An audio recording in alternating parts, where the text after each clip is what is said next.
Kompjuter.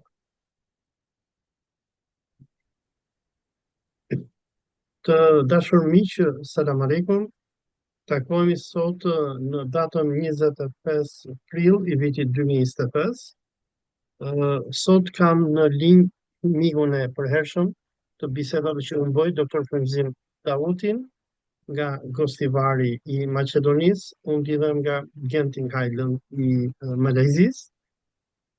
Dhe sot me frymëzimin do analizojmë pak a shumë zhvillimet më të fundit që po ndodhin në arenën ndërkombëtare, pak a shumë luftrat që janë duke u zhvilluar.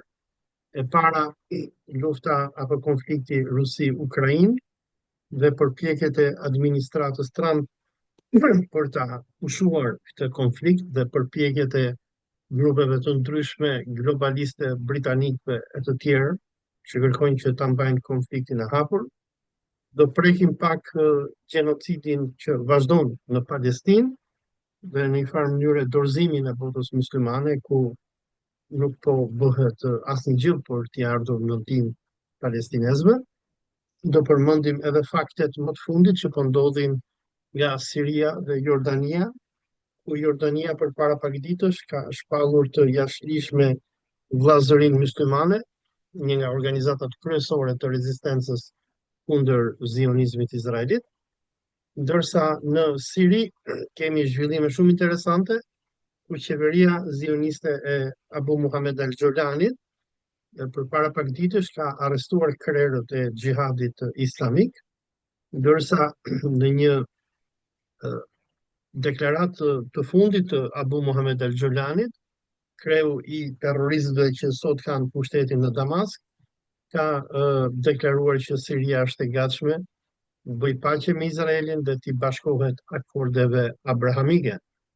Përveç kësaj, do prekim pak këtë marrëveshjen nukleare me Iranin që presidenti Trump po do që të bëj, dhe grupet e presionit zioniste, sikur kryeministri Benjamin Netanyahu e të tjerë, të cilët duan patjetër luftë në Iranin, dhe por ato koha do të prekim shkarazi edhe konfliktin më të fundit ndërmjet Kashmirit, domethënë ndërmjet Indisë dhe Pakistanit.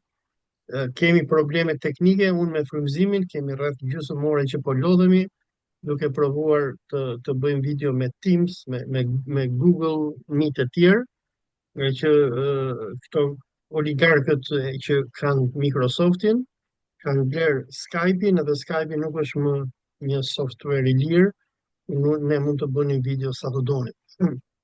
Këtë video po e bëjmë me Zoom, edhe inshallah shpresojmë që dali mirë, por nuk do të jetë më shumë se sa 40 minuta.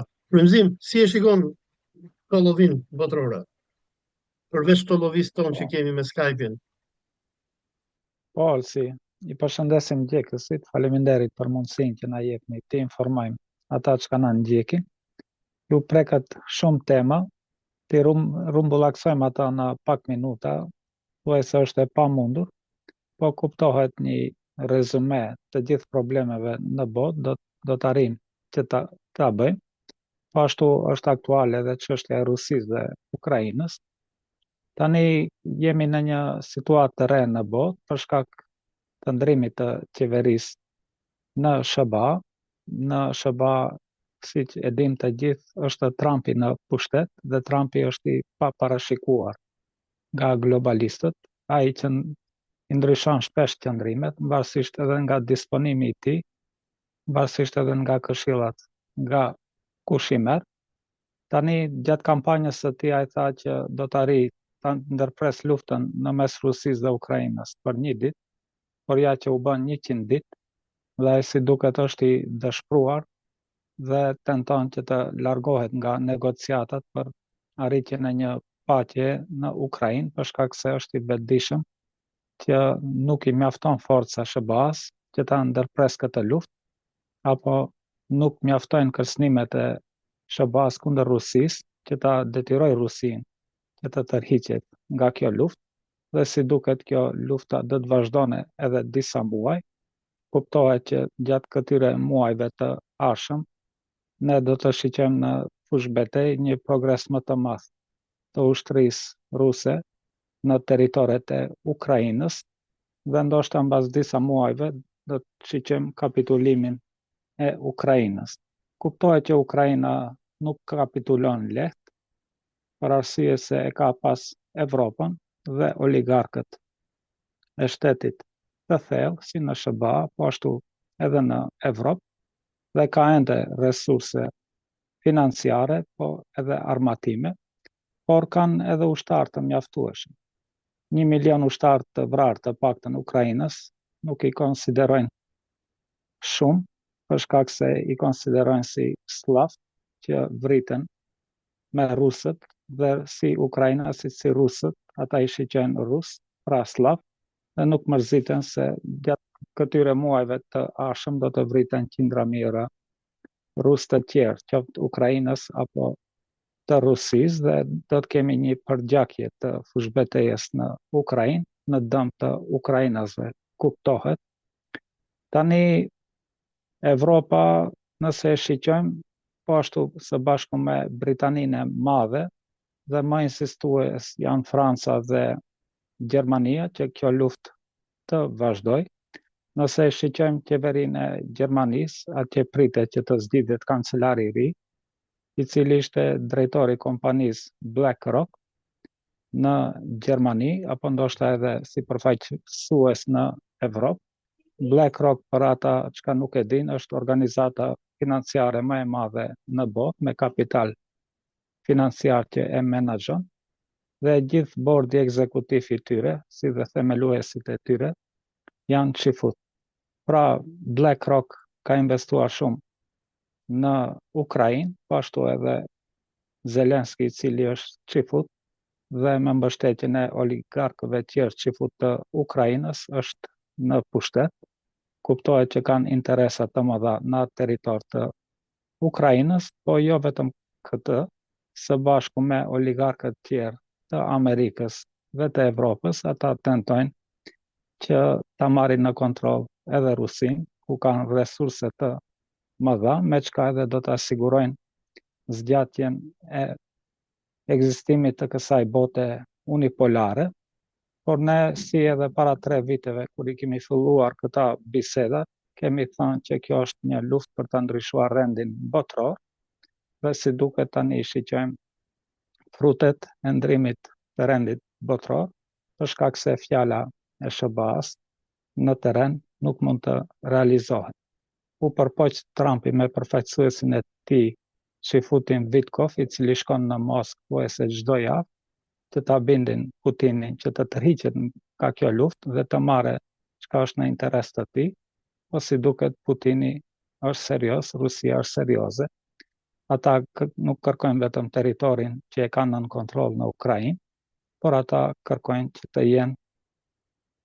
që të kenë edhe, apo ju e ndryshuat, se mendova se u bën një ndryshim në ekran më doli.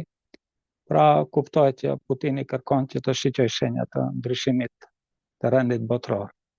Po, Por në në fakt, këta e shikon lajmin nga rashet të di? Nga që, domethënë, në shera e parë që përdor Zoom-in, lajmi prandaj. sotëm, Po, lajmi sotëm që Witkoff është në Moskë në këto momente në takim me Putinin. Po, dhe kështu do të vazhdoj.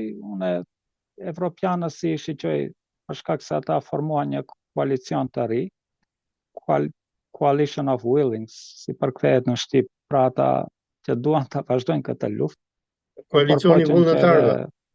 Po, u përpoqen edhe Turqinë ta fusin aty, por ju e dim, e komentuam fotografinë në videon e fundit, të gjithë ishin përfaqësuesit e shteteve të Evropës, mirë po Turqia e kishte vetëm ministrin e punëve të jashtme, pra nuk ishte vetë Erdogani. Ajo ishte një shenjë se Turqia nuk do të bëhet pjesë e atij koalicioni, dhe si duket tani kanë filluar përçarjet me shteteve të Evropës, për shkak se qytetarët e Evropës nuk janë të gatshëm që të pranojnë që ushtarët francez apo ushtarët gjerman të vriten në territor të Ukrainës. Kuptohet që dje kishte një summit me rëndësi në Londër, dhe ku në moment të fundit ministri i punëve të jashtme i SBA-s, Mark Rubio, tha që nuk do të marrë pjesë dhe kuptohet që dështoi ai summit.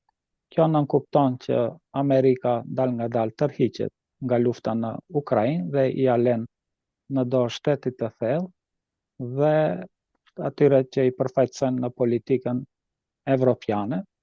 Kuptohet që ata ende kanë resurse, mund të vazhdojnë me luftën, po është çështje kohe kur do të dorëzohen si planet e tyre, po ashtu edhe SBA-ja kuptohet që në fund kur ukrainasit do të ngërkojnë ndihmë, do të jetë aty për të bërë një konferencë paqe dhe të rregullojnë çështjet në Evropën lindore, për shkak se Rusia jo që ndihet e kërcënuar vetëm nga Ukraina, po ne e dim që bazë e madhe ushtarake e NATO-s është duke u ndërtuar në Rumani dhe po ashtu ushtarë të shumt janë dërguar në Poloni dhe përderisa ata janë të afërt në kufirin e Rusisë, Rusia ndjen një kërcënim nga një sulm nga NATO dhe kur do të bisedohet nuk do të zgjidhet vetëm çështja e Ukrainës, po e gjithë Evropës lindore, pra të gjitha ata shtetet të ish paktit të Varshavës duhet të ristjarohet e gjithë situata dhe mbas kërkesave të Rusisë do të duhet ushtarët amerikan të tërhiqen nga ato shtete, si nga shtetet balltike, po ashtu edhe Polonia dhe Rumania. Kuptohet që Evropa nuk është e unifikuar, kemi shtete sikur që është Slovakia dhe Hungaria, të cilat janë e kundërshtojnë planet e globalistëve, por janë edhe qytetarët e Evropës. Si shembull të fundit e kemi Rumaninë, ku të rumunasit e zgjedhën një kandidat për kryetar shteti, i cili duhej të fitonte zgjedhjet dhe i cili ishte kundër kësaj lufte dhe kërcënimit që i vin Rumanisë nga lufta në Ukrainë, dhe në një intervistë çka e dha ai në gjuhën angleze, ai tha që planifikohet që prej Rumanie të filloj lufta e tretë botërore. Pra, me seriozitet të madh, shteti i thellë përpiqet që ta sulmoj, të hynë njerë në Ukrainë dhe ndoshta të sulmojnë edhe Rusinë nëpërmjet Rumanisë dhe ka përgatitje të mëdha. Ka 10 mijëra ushtarë të NATO-s, si francez, po ashtu edhe amerikan. Kemi po ashtu ushtarë, të paktën një divizion ushtarësh gjerman në shtetet balltike dhe të cilët përpiqen të bëjnë një invazion si në Ukrainë dhe Rusi, por sido që të jetë planet e tyre, kuptohet Rusia i merr seriozisht kërcënimet e tyre, dhe ndoshta kjo do të ishte edhe fundi i perëndimit kolektiv, ashtu sikur ne e njohim si një superfuqi botërore. Përderisa nuk arriti Napoleon Bonaparte dhe Hitleri ta okupoj Rusinë, kuptohet që këta palaça mund t'i thuajmë të shteteve evropiane, kuptohet që nuk kanë gjasa që të bëjnë një gjë të tillë dhe kuptohet që nuk është e logjikshme të sulmohet Ukraina dhe Rusia, por te ata nuk mund të kërkohet logjik, për shkak se të kishin logjik, ata nuk e kishin deindustrializuar Evropën dhe ta futnin Evropën në një krizë financiare, në një krizë demografike. Shteti dhe sistemi i tyre është duke hyrë në një kolaps të thellë. Pra ajo është shenjë se ata nuk janë të logjikshëm, dhe njerëzit e jo logjikshëm kuptohet mund të marrin edhe veprime që do t'i dëmtone vetë interesat e tyre. Ata kuptohet që gjithë janë të blerë nga shteti i thellë, nga oligarkia cioniste, me shumicë cioniste, apo të themi me shumicë çifute, po absolut cioniste, për shkak se kemi edhe jo çifut të cilët janë cionist, dhe politika e tyre kuptohet që pastirohet edhe në krizën çka është tani me Iranin, masakrën apo gjenocidin në Gaza, luftën në Yemen, dhe kjo është një temë tjetër çka mund ta bisedojmë tani. Pra jemi dëshmitar se kemi një politikë agresive të SBA-s kundër Iranit. Kishte një krizë se fjala mund të sulmohej Irani, do të ishte një veprim iracional i SBA-ve nëse e mirte këtë veprim, po siç folëm edhe më herët, këta përfaqësuesit të çifutërisë dhe cionizmit globalist nuk janë të gjithë racional. Ne e dim që këshilltarët e Trumpit janë të gjithë të ardhur në pushtet apo që si pjesë e qeverisë së tij me lobimin e lobit izraelit, të gjithë janë ish kongresmen apo ish senator, të cilët kanë marrë mjete të konsiderueshme financiare nga lobi izraelit. Për shembull, ministri i punëve të jashtme Marco Rubio ka edhe tendencë që të bëhet kandidat për kryetar shteti, për shkak se ka qenë kandidat për kryetar shteti SBA-s kundër Trumpit, por dështoi dhe përderisa financohet nga lobi izraelit, ai përpiqet që të plotësoj kërkesat e izraelitëve. Njëjtë është edhe me këshilltarin për siguri kombëtare të SBA-s, i cili ishte një kongresmen dhe i sponsorizuar nga lobi izraelit, dhe kur i shiqojmë edhe të dhënat që na dalin nga mbledhjet e qeverisë amerikane, kuptojmë që jo të gjithë janë të mendimit për ta sulmuar Iranin.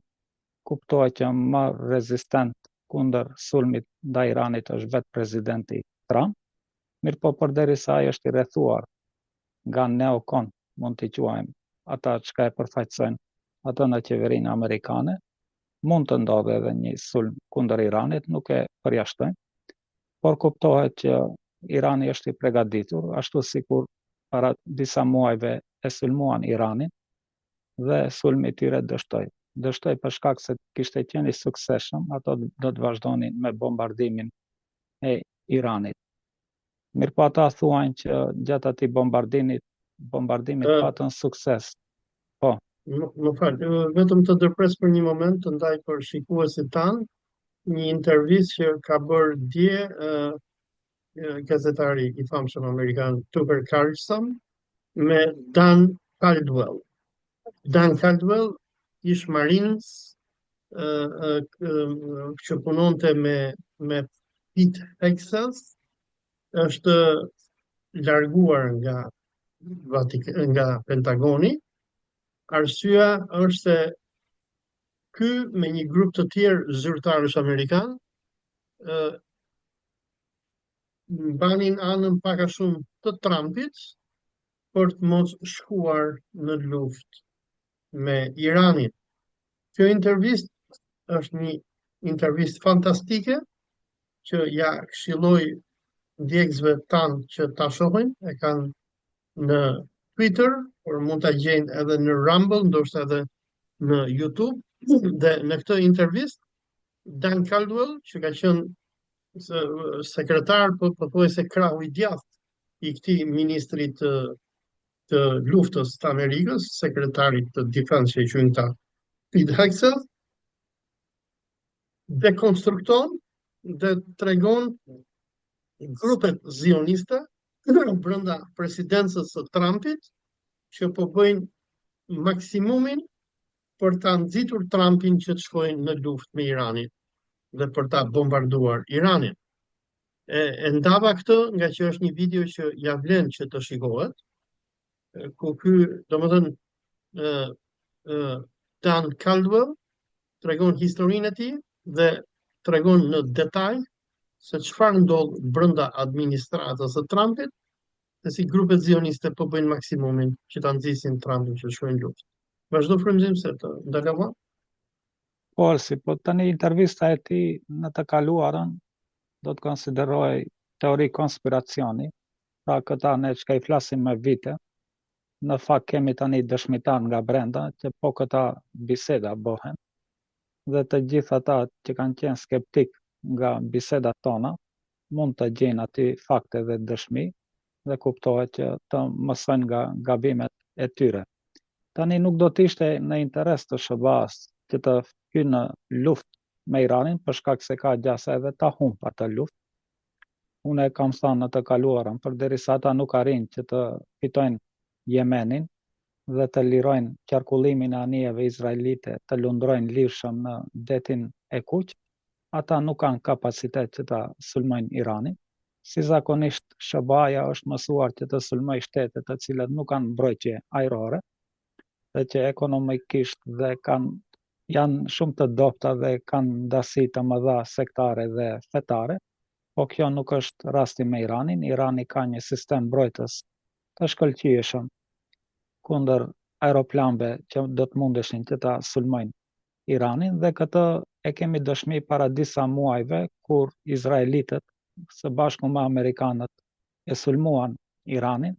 Ata nuk guxuan që të hynë në territor të Iranit, po sulmuan prej Iraku, prej kufirit apo ndoshta edhe prej detit, dhe bën shumë dëme të vogla, edhe pse e zmadhojnë mediumet shifute se fjala e kanë paralizuar të gjithë sistemin mbrojtës kundërajror të Iranit, po sikur të ishte ajo rasti, kuptohet që ato do të vazhdonin me bombardimet, apo të paktën tani nuk do të kërkonin krahun e SHBA-ve, po do të sulmonin vetë izraelitët.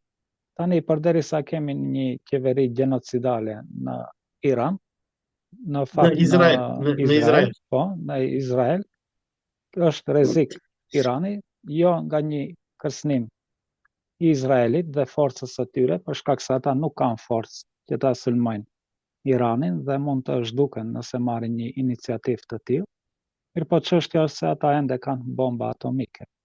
Të paktën dishohet se kanë, unë për vete besoj që kanë, për shkak se mund ta shiqojmë edhe nga të dhënat e vrasjes së ish presidentit të SHBA-ve Kennedy, sa ai është vrarë po nga CIA dhe shërbimet e brendshme të SHBA-s për shkak të interesit të tij që ta fusë në kontroll Izraelin, si lobin e tyre, si po ashtu edhe programin nuklear të tyre, dhe mund të besojmë që në të vërtet Izraeli posedon bombë atomike. Kuptohet që ne kemi bërë disa biseda, kritika ime më e madhe kundër Iranit ka qenë që pse nuk bëjnë ata bombë atomike, dhe kam thënë që e konsideroj këtë tradhti kombëtare të iranësve apo të leadershipit të Iranit kundrejt popullit të Më tyre. fal, vetëm një Po. moment, nuk kemi faqen në Wikipedia të Mordecai Vanunu, kur bëhet fjalë për bombën atomike. Ky është një teknicien nuklear që ka punuar në kompleksin e Dimonës, i cili në vitin në cilin vit në vitin disclosure. Domethënë në vitin 1986, nëse nuk jam gabim, shkoi në një, domethënë ka deklaruar në mënyrë publike, ja ka treguar botës projektin domethënë kompleksin nuklear izraelit, dhe për këtë arsye Izraeli e ka burgosur, e rrëmbeu, se ky hiku në Angli, domethënë ku kërkoi strehim politik. Më pas Mossadi izraelit nëpërmjet mashtrimeve e thriti në Itali, Rom, ku e mori peng dhe më pas e dënoi me burg, nëse jam gabim në rreth 18 vite burg. Dhe nga këto 18 vite, 11 muaj i ka kaluar në izolim total. Kjo është thjesht, domethënë për të vërtetuar, domethënë që Izraeli ka program nuklear, kemi dëshmitar, domethënë shkencëtar dhe teknicien nuklear si punë e Vanunut që i kanë treguar botës, dhe kjo dihet tash. Vazhdo. Këtë rastin e dija se ka qenë në burg dhe i ka deklasifikuar ata të dhëna për programin nuklear, po nuk e dija se pas ka marrë azil në Britani, nga këtu e kuptojmë naivitetin e madh të tij, i cili prej Izraeli ka ikur në krye qendrën e sionistëve. Jo, po në Angli nuk e rrëmbeni. Domethënë si e ka marrë Mossadi këtë, e kanë marrë duke e mashtruar. Ky ka shkuar në Itali, në Rom, aty e kanë rrëmbyer izraelitët, edhe e kanë çuar në Izrael dhe e kanë futur në burg.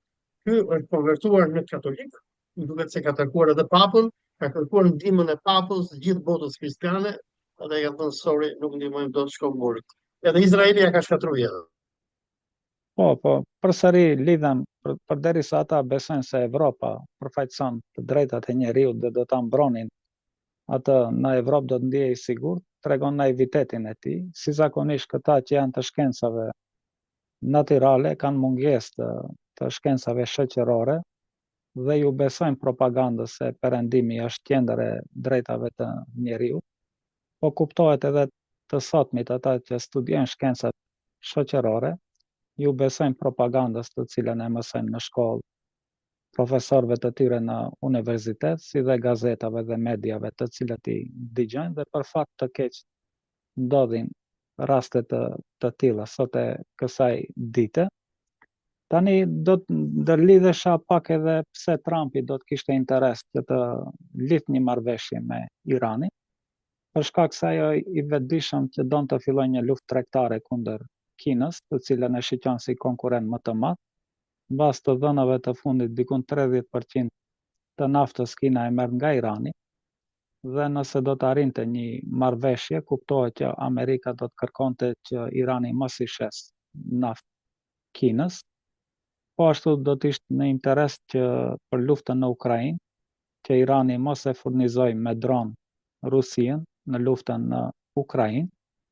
Po ashtu do të kërkonin nga Irani që të heqë dorë nga Hamasin, nga Houthit, nga Hezbollahu, dhe tjetër po ashtu në Siri, që mos tentoj që të paktën alevitët ta zbus ndikimin në Siri, dhe po ashtu edhe në Iran, që ndikimin e grupeve shiite atyre paramilitare që i kontrollon në Irak ta zbus ndikimin, apo edhe në qeverinë e Irakut që ta tërheq ndikimin. Tani ja do të jetë Irani i gatshëm që të i pranoj këtë kërkesa, ata do të i bëjnë kalkulimet e tyre, kuptohet, por më e rëndësishmja do të ishte çështja e Izraelit, që të sigurohet ekzistenca e Izraelit në lindjen e mesme, dhe ajo mund të sigurohet nëse Irani tërhiqet nga programi nuklear, dhe kjo do të ishte kërkesa kryesore e Izraelit. Mbas marrëveshjes së fundit që u bë me gjatë kohës së Obamës dhe ministrit të atëhershëm të punëve të jashtme Zarif, i cili ende është me ndikim në politikën e sotshme të Iranit, ishte që mos e prodhoi vetë uraniumin, apo uranium i enrichment, nuk e di shqip si mund përkthehet kjo në Irani, po ta blej të gatshme, ndoshta prej Pasurimi, SBA-s. pasurimi i Po, uraniumit. pasurimi nuk i uraniumit, pra vetëm ta shfrytëzoj për çështje civile, dhe nuk ka nevojë të ketë centrifuga, pra do të duhet ata që t'i shkatroj, dhe kuptohet për këtë do të ketë kontroll të kombeve të bashkuar apo të agjencisë për energji nukleare, të cilat sot e kësaj dite janë aty, po për mendimin tim ata nuk përfaqësojnë OKB, ata të gjithë janë agent të Mossadit Izraelit apo CIA-s amerikane, dhe nëse do të kërkonte Irani një garantor, kuptohet që duhet ta kërkonte atë nga Rusia apo nga një shtet ku mund të ketë pak besim, dhe që do të garantonte implementimin e asaj marrëveshje, për shkak se marrëveshja do të parashikon që të tërhiqen edhe sanksionet ekonomike kundër Iranit, dhe iranësit do të vendosin. Nëse më ndëgjojnë këshillat e mia, unë do të them sa më larg një marrëveshje me perëndimin, për shkak se do të zhgënjehen përsëri. Ata në mundësinë më të favorshme kur do të shiqojnë një dobësi të Iranit, do ta sulmojnë përsëri. Nuk do të lejojnë që ky regjim i Iranit të vazhdojë në pushtet përderisa është armiqësor me interesat amerikane dhe me sionistët dhe me shtetin e Izraelit. Prandaj do të ishte një interesant një periudhë. Nëse ka luftë, unë besoj që Irani do të dalë fitim atë luftë. Frymëzim, takimi jonë do mbarojë në 10 minuta. Kjo është kur nuk jemi në Skype, jemi në Zoom. Të bëj një koment për Iranin dhe dua ta tek Siria. Unë mendoj, domethënë iranianët janë ata që kanë shpikur shahun, dhe unë mendoj që iranianët këtë programin nuklear, ndoshta to centralet nukleare që i kanë, ndoshta i kanë domethënë për të hutuar armikun. A ditë luash shah? Frymëzim? Po, ditë. Domethënë kur luan shah ndonjëherë kundërshtarit tënd, ja jep torrën, ja jep kalin, ja jep oficerin, ja jep edhe mbretreshën ndonjëherë, dhe kundërshtari kur është naiv thot unë po e mund këtë, thot, por unë jam brapa ti ke goditin që e bën shahmat. Dhe unë dyshoj domethënë që iranianët me këtë, domethënë me marrëveshjen nukleare ndoshta janë duke luajtur shah me amerikanët dhe me zionistët. Sepse ata e dinë që obsesioni i tyre është bomba atomike. Pse është obsesioni bomba atomike? Këtë e thotë Netanyahu në librin e tij Fighting Terrorism, që ka shkruar në 1995, që unë ja jap si textbook që duhet ta lexojnë studentët e mi që kanë në Malajzi. I them ky është Kurani i shejtanit, i them. Nëse doni ta kuptoni shejtanin, kuptoni se çka ka shkruar Netanyahu që në 95. Dhe në këtë libër, Fighting Terrorism, obsesioni i Netanyahu është kuptohet shkatrimi i gjithë botës islamike nga Iraku, Libia, Siria etj. Etj. Por ai thotë kulminacioni thotë është Irani, thotë dhe thotë neve thotë nuk duhet t'i lejojmë këta thotë që të prodhojnë bombën atomike, se nëse këta do ta prodhojnë bombën atomike, ta do ta shohin këtë si një mëshirë nga Allahu që po ua jep këtyre dhe këta tani nuk mund të munden më nga Izraeli. Se kuptohet që ajo që thua edhe ju edhe unë, domethënë prodhimi i bombës atomike do të sigurojë mbijetesën e Iranit. Tani unë me çfarë dyshoj është se nëse shohim zhvillimin e Iranit nga viti 2003-2025, që janë 22 vite, Irani ka përsosur dhe avancuar teknologjinë e tij raketore, dronët, ne e pam për shumë me operacionin premtimi i vërtet njëshi dhe dyshi, sidomos dyshi, iranianët arritën që ta bombardonin gjithë Izraelin dhe të kalonin sistemet mbrojtëse amerikane. Pra, çfarë kanë bërë iranianët në këto 22 vite, ndërsa Khamenei doli me fetva në 2003 thoshte prodhimi bombës bërthamore është kundër islamit etj.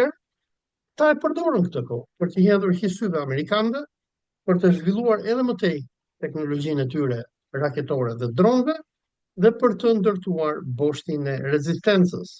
Pra, unë domethënë dyshoj që iranianët janë sërish duke luajtur shah, që kuptohet që ata e dinë, domethënë se kush është qëllimi i zionistëve. Netanyahu tha kur takoi Trumpin përpara pak ditësh në Shtëpinë e Bardhë që tha ne duam një opsion libian për Iran. Kush është opsioni libian? Është ajo që bëri budallai Gaddafi në dhjetor të 2003, pak ditë pasi amerikanët kapën Saddam Husseinin, ku ai u trëm dhe e pa që edhe atij erdhi fundi, ai çfarë bëri?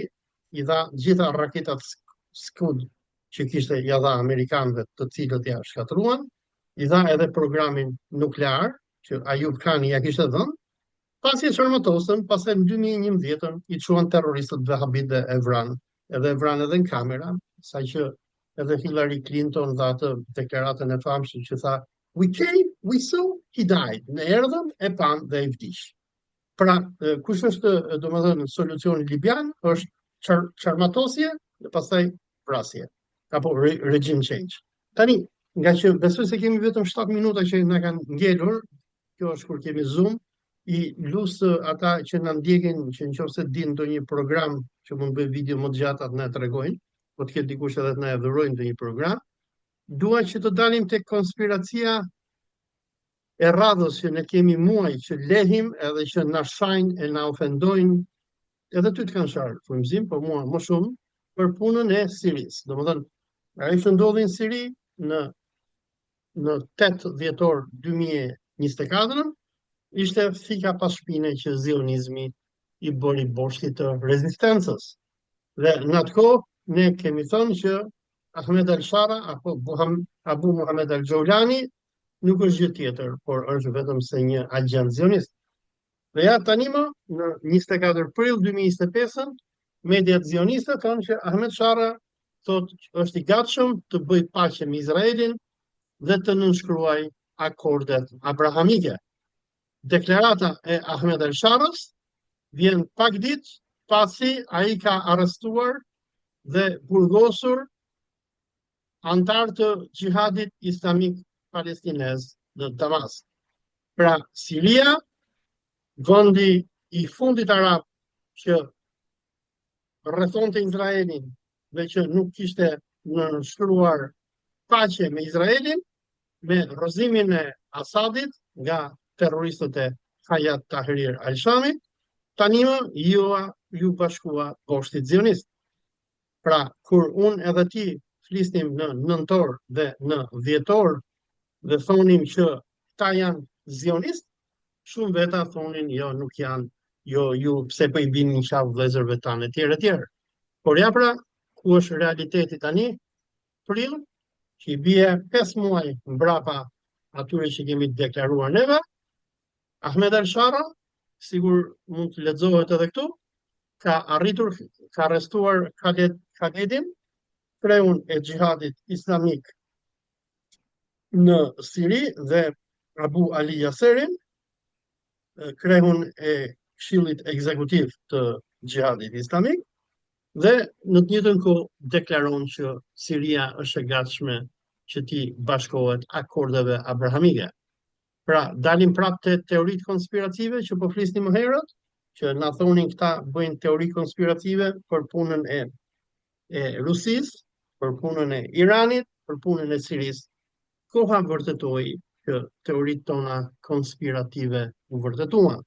Dhe në të njëjtën moment që Siria lëviz kundër xhihadit islamik palestines, ku arreston luftëtarët e lirisë së Palestinës, lëvizja e Sirisë koordinohet me lëvizjen e monarkisë jordaneze, e cila ka sulmuar vllazërinë myslimane dhe e ka shpallur ilegale.